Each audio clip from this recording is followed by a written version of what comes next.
Boa tarde a todas e todos. Eu queria cumprimentar o presidente em exercício, o deputado Sadi Noel, cumprimentar de modo muito especial os funcionários da FUNARJ, dizer que há um sentimento nessa casa, já externado por diversas vezes pelo presidente Jorge Pisciani, de que nada será decidido de atropelo, de que nada será decidido sem o devido esclarecimento. Precisamos saber qual é o bem jurídico que desejamos garantir, qual o tamanho efetivo, dessa economia que queremos fazer. Não, há que se preservar o binômio economia e qualidade do serviço. Então, saiam daqui com a certeza que nada, absolutamente nada, virá à pauta sem que o governo do Estado preste os esclarecimentos necessários que deem, pelo menos, conhecimento e tranquilidade de explicações aos deputados para que possam decidir. Então, isso mostra a importância do trabalho dos senhores, isso mostra o respeito dessa casa aos servidores das fundações elencadas naquela mensagem que foi apresentada aqui em novembro de 2015. Mas, presidente, eu queria falar de carnaval. E por que eu queria falar de carnaval? Porque eu vinha hoje pela manhã, já por volta das 9 e pouco da manhã para a LERJ, e fiquei observando o quanto a cidade já está vazia. E aí, tomada pelo meu sentimento de policial civil, que nunca me abandona, fiquei pensando, exatamente, e é muito curioso que as pessoas todas me perguntam, vai viajar para onde? Vai passar no carnaval aqui?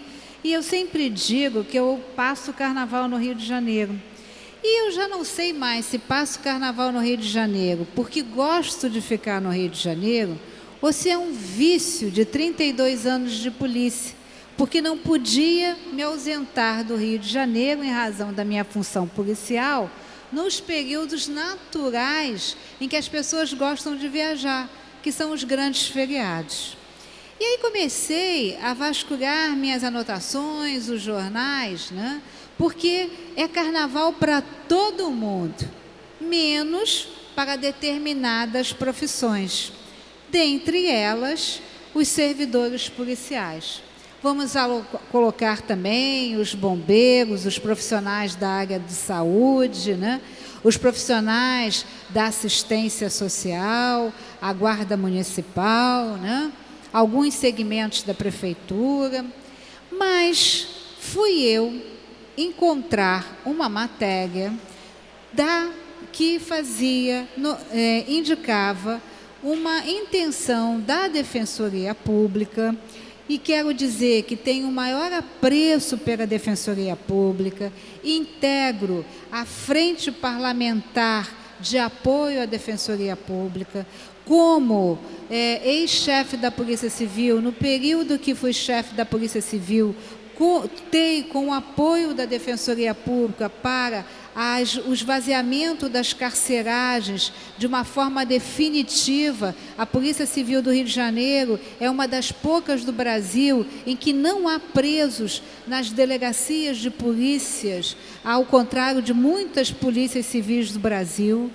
Mas, lamentavelmente, a Defensoria Pública ingressou em juízo, junto ao tribunal, começou uma campanha pela revogação da súmula 70, que é um enunciado do Tribunal de Justiça do Rio de Janeiro.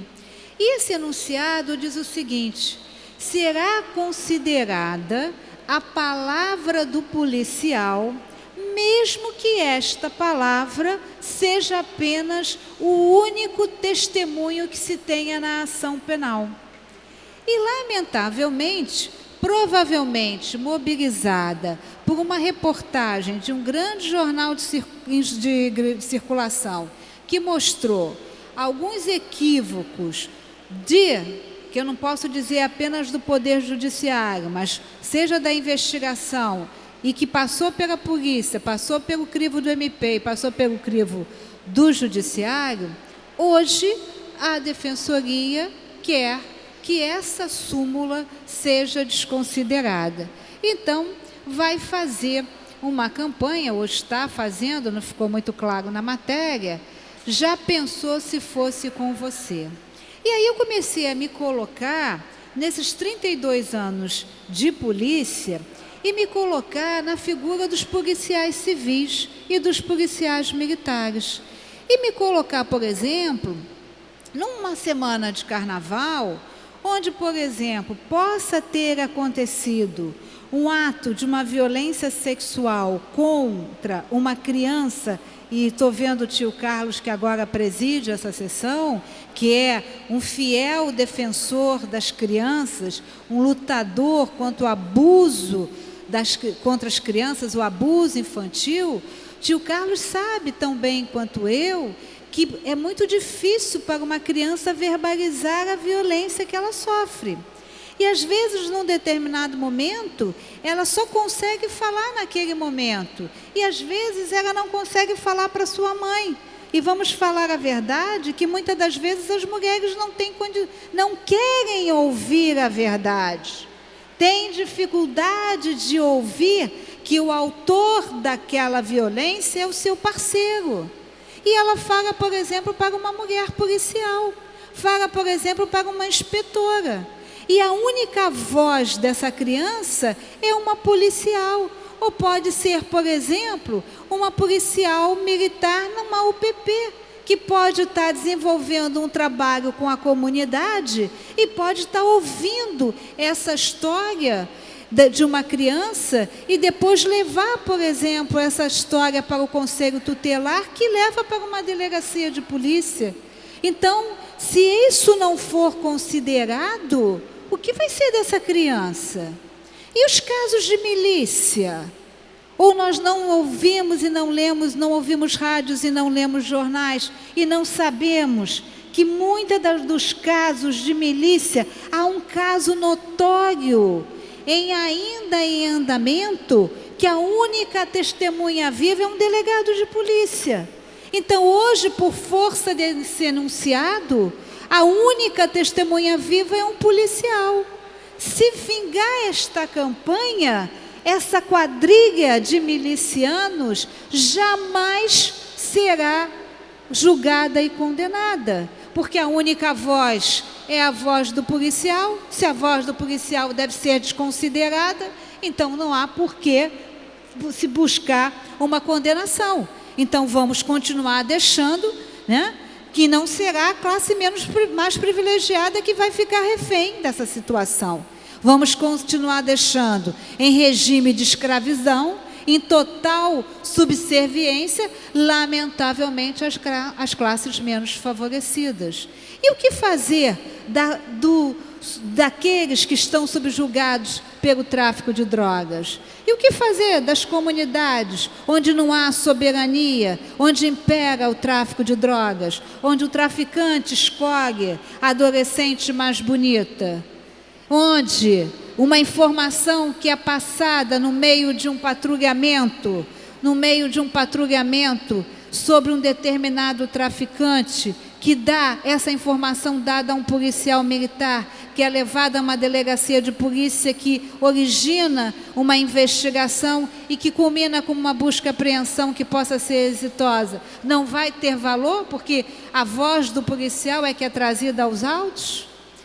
Eu lamento esse sentimento que eu vejo dentro da sociedade de desqualificar a figura pública, a figura do Estado. Claro que nós temos muitos motivos para termos, muitas das vezes, uma insatisfação com a figura pública, mas o Estado é um ente abstrato. Atrás da figura pública desse ente abstrato, existe um ente concreto. Então, o que nós temos que fazer é buscar a punição deste ser real e factível, e não simplesmente, né, atacar de forma deliberada e de forma unânime uma instituição. Então, eu quero lamentar essa iniciativa da Defensoria Pública e quero pedir aqui, gostaria de ver a Defensoria Pública ingressando com uma ação contra o governo do Estado do Rio de Janeiro, que não pagou os 4 meses de salário atrasado do Centro Integrado de Atendimento à Mulher. Gostaria de ver a Defensoria Pública ingressando com uma ação contra o governo do Estado, que não pagou os 4 meses de salário do Centro de Atendimento que trata da homofobia e da intolerância religiosa. Talvez isso, sim, por que não, dos policiais civis e militares que não receberam seu RAIS?